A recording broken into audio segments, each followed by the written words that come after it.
कधीच नाही चुकणार तुमचे फेवरेट टीव्ही शोज झी5 सोबत, तेही एकदम फ्री। दिव्याच्या लग्नासाठी उद्या दागिन्यांची घटनावळ करायची, म्हणून तिच्या सासरच्यांनी बोलावलंय। 3 लाख रुपये पण पुरेसे नाहीये। अजून थोडे पैसे असते ना तर कुठून आणायचे एवढे पैसे? मला तर काही कळेनासच झालंय। उद्या काय होणार आहे ना देवालाच ठाऊक।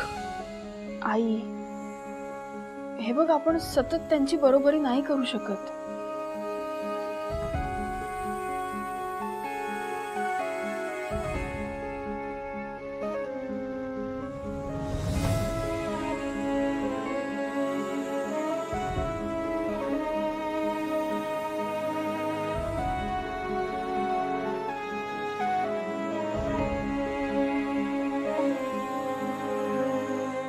शिवानी, काय ग, कसला विचार करतेस?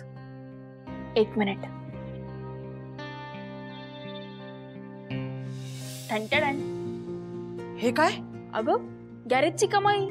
हे एवढे पैसे? हो अगं, तुला माहिती काय झालं, आज ना गॅरेजला एक गाडी आली होती आणि त्यांचं म्हणणं होतं ही खूप जुनी कार आहे, त्याचे पार्ट्स मिळत नाहीत, कोणाला ती रिपेअर करता येत नाही। शेवटी ती रिपेअर मी केली, सो त्याचे पैसे घे, ठेव, चल। शिवानी, खरं खरं सांग, तू खरं बोलतेस ना? आई यार, तुला माझ्यावर विश्वास नाही का? तुला वाटतं शिवा काहीच करू शकत नाही का? हे खरंच मी केली आहे, शिवा काही करू शकते, तुला माहित नाही? घे, चल। नाही शिवानी, काही असलं तरी हे पैसे नाही मी घेऊ शकत। आई अगं घे। नाही शिवानी, नको। अगं मी तुला सांग, आई हे पैसे तुझ्यासाठीच आहेत, खरंच सांगते, घे। नाही म्हटलं ना शिवानी, हे पैशांचा खेळ नको बाबा। आई अशी काय करतेस अगं? खरंच हे पैसे तुझ्यासाठी आहेत। हे बघ, तू मला तिथे ताठ मानेने जायला पाहिजे ही माझी मनापासून इच्छा आहे, खरंच सांगते, हे घे। नाही तरी पण मी हे पैसे नाही घेऊ शकत शिवानी, उगाच नाही ते आग्रह करू। आई घे ग, अशी काय करते? नाही आई बस काय मैत्रिणी। ए मग हो की माझी मैत्रीण छान।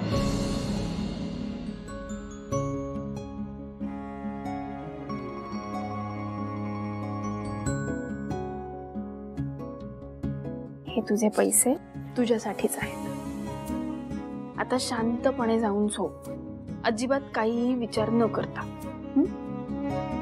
आणि उद्या ना फ्रेश मूडने जा तिथे।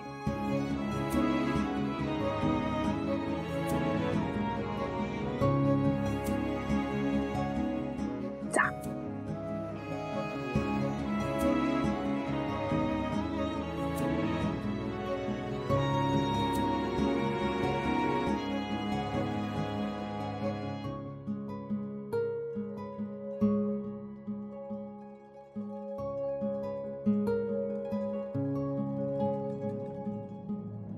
पप्पा, ते गॅरेज मी विकू नाही देणार। आपलं गॅरेज हे आपलंच राहणार। तुमचं प्रॉमिस मी कधीच तोडणार नाही, खरंच सांगते। शिवाना हे पैसे 10 दिवसात मिळवेल, शिवाचा प्रॉमिस आहे तुम्हाला। काही झालं तरी मी 3 लाख रुपये आणीनच। झी5 ॲप डाउनलोड करा आणि पहा सर्व एपिसोड्स एकदम फ्री।